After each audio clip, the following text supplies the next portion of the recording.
Hey guys, how's it going?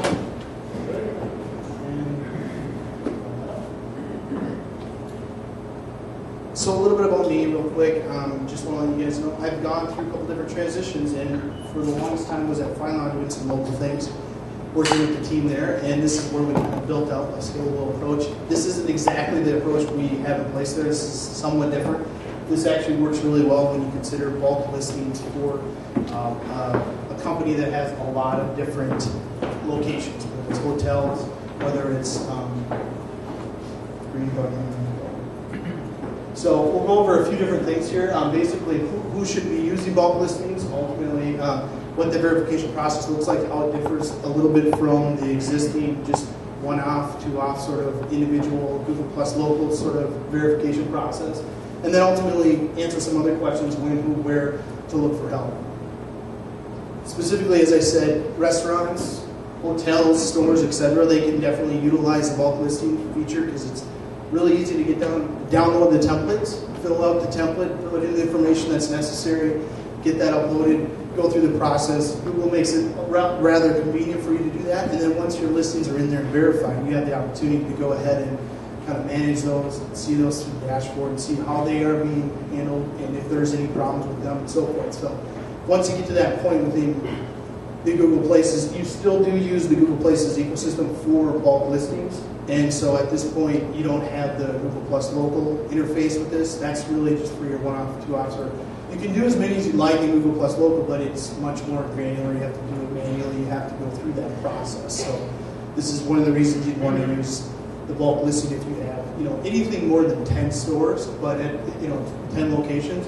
But at this point, we'll go through a couple of the quick things about this and kind of key off on somehow this may be helpful for you in some of the past. With Google Plus local, you can still see that this is valuable. Obviously, in any case, whatever you're doing, whether it's Google Plus local or Google Places for bulk listings, you want to make sure you follow the guidelines.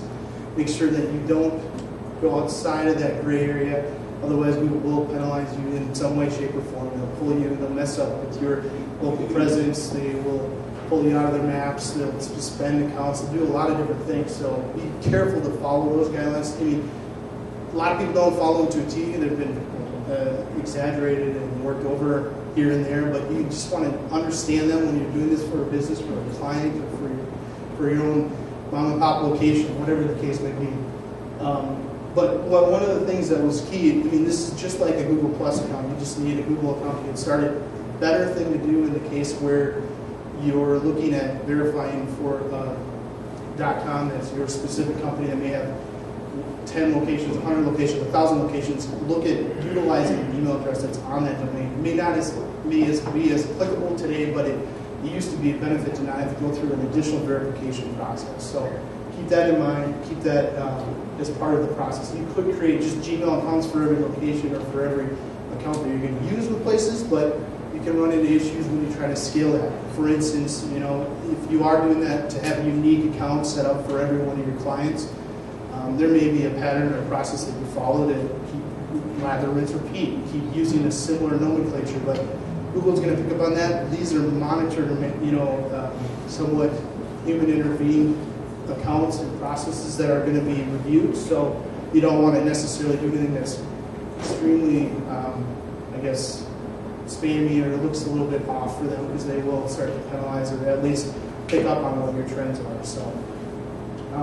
And then ultimately, like I said, with that template, you want to fill out the details as best they give it to you and follow the nomenclature. So it's going to be a spreadsheet. It's going to be your standard Excel and CSV file that you want to export as, and when you upload it to the system, you will get some immediate confirmation whether or not you are actually submitting the right information, but follow that to a T, and then the process is actually done pretty well so that you should be able to see your verification process relatively seamless. Literally, as you click through the import process, it will kind of give you a guideline of how well it did and what needs to be done.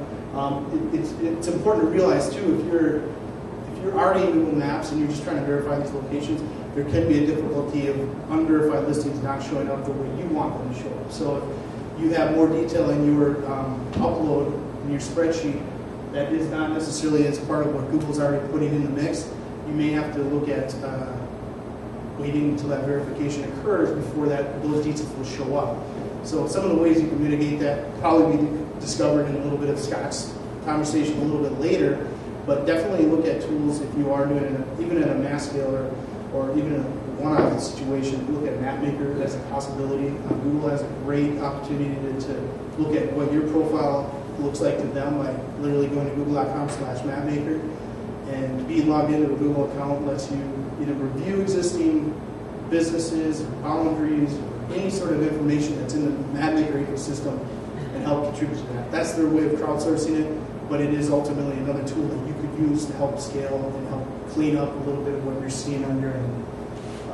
But as much information as possible that it's contained in there will be helpful. And then as you go through the process and you upload this, you don't necessarily have to keep adding to your main spreadsheet or database of information. Let's say you open 10 new locations or one-off locations, you can go through their normal process for doing that if you've already done the bulk upload. But the nice thing about this is that you don't have to kind of recreate the wheel and expect everything to be verified. They will merge, they will see what you have there, so be as consistent just as you were with the conversation that Aaron had about the map in general, name, address, phone number.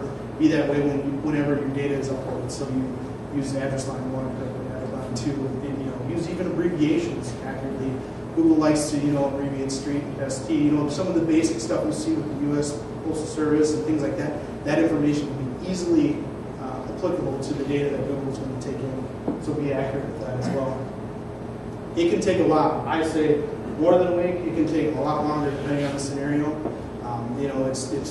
It's not the same. Send a postcard, get a postcard, set up a PIN. It's literally being reviewed. It's a manual process.